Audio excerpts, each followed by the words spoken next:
Hey everybody, welcome back to Happiness 101. I'm Josh, and today we'll be finishing our discussion on explanatory styles. In the last video, I talked about the three different areas of our explanatory style, which is permanence, pervasiveness, and personalization. And today we'll be talking about how we can analyze and alter our explanatory style to optimize our happiness. Like last video, let's again go section by section and find out which styles lend themselves to a more optimistic or a more pessimistic mindset. When it comes to permanence, if we brush off good events quickly and don't savor them, or have a temporary permanence, we're less happy than if we really take those things in and have them affect us for a longer period of time. And not surprisingly, if you take a look at the chart here, the opposite is true for a bad event. If we let a bad event affect us for days or weeks at a time, we're lending ourselves to a more pessimistic mindset than if we're able to brush it off more quickly.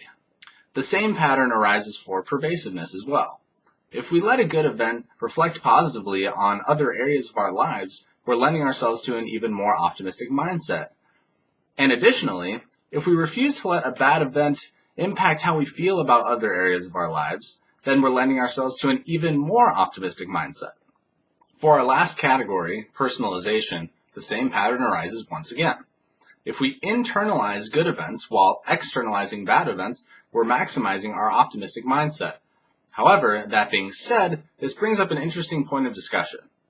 The idea is to maximize our optimism while at the same time keeping a healthy check on ourselves and a certain level of objectivity and self-awareness. In our video on optimism, we talked about how too much optimism can be unhealthy, and this is especially true for personalization. Though we need to make sure that we're relishing in the good events that we cause in our lives, we need to make sure that we're also holding ourselves equally accountable for the bad events that we cause. It's not unhealthy to make a mistake, but when we start blaming others or a situation when we should be blaming ourselves, that is definitely an unhealthy habit. But if we're keeping ourselves in check and using this new information to help change our explanatory styles, we can make some real progress towards greater optimism and greater happiness.